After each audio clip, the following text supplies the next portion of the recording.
thank you all of you for coming this morning and taking your time out. This is really, really important. I'm not going to take the content away from what our speakers are going to be talking about, and I want to reiterate the point that we are friends of Pakistan. This is not an anti-Pakistan meeting. This is a pro-Pakistan meeting. And the reason it's pro-Pakistan is a proud daughter of Kashmir, of Pakistani heritage. For me to be here signifies that I am very, very aligned to the success of my mother's home country. I'm very aligned to the success of where my forefathers come from. And that success can only be achieved if we are critical in our conversations and we are true friends and true to ourselves in our positions of leadership in this house. I have talked about the issue of journalists in the past being harassed, certainly under different regimes, and I will work with the government of the day. But I am also a human rights activist. And where I come from in Yorkshire, there's a really good saying: you can't be a bit pregnant, you're either pregnant or you're not. You can either be on the right side of human rights or you don't. You can't pick and choose which ones, regardless of the cost and regardless of the pushback you get from people.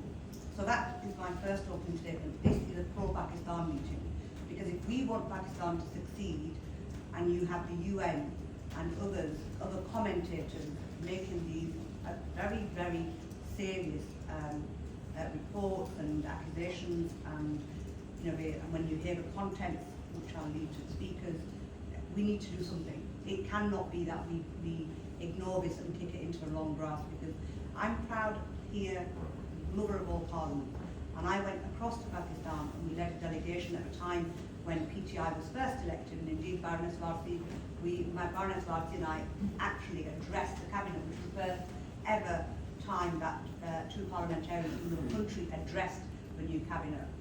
So we do have an obligation and we do have a responsibility. I'm also very clear about calling out, even last night we met with the foreign minister talking about the issues which are happening in Bangladesh right now, which is not very far away.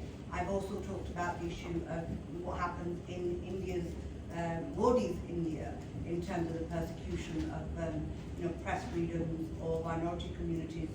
So it's only right that I also apply the same measuring yardstick like I do across the globe, and Pakistan is closer in terms of my vested interest. I also have one of the largest diaspora communities of Pakistanis in the UK, largely from the South Kashmir and Pakistan, and I know we have people who have emailed me who are raising concern, not just for the UN report, but for our own parliamentary report that was published during the general election. And again, people are raising concerns. And since this meeting was the word about this meeting got out, again, I got lots of supportive emails, but I also had interesting conversations of why I'm taking part. And I think the reason I'm taking part is not just because of what I've said, but I have my children are in Pakistan right now. It's a country what I want my children to understand. I want and their children potentially to understand. It's part of our heritage, and we have a very long-standing relationship, and it is an important relationship that I really, really value. But I want to see Pakistan thrive. I want to see the women's rights in particular, something very close to my heart, having spent my teenage years in Pakistan.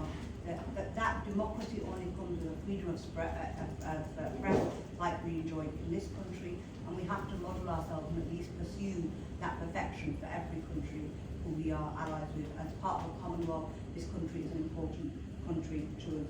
So we do need to raise our voices when journalists are abducted, when journalists have restrictions placed upon them, and I have done previously, and I will continue to do so.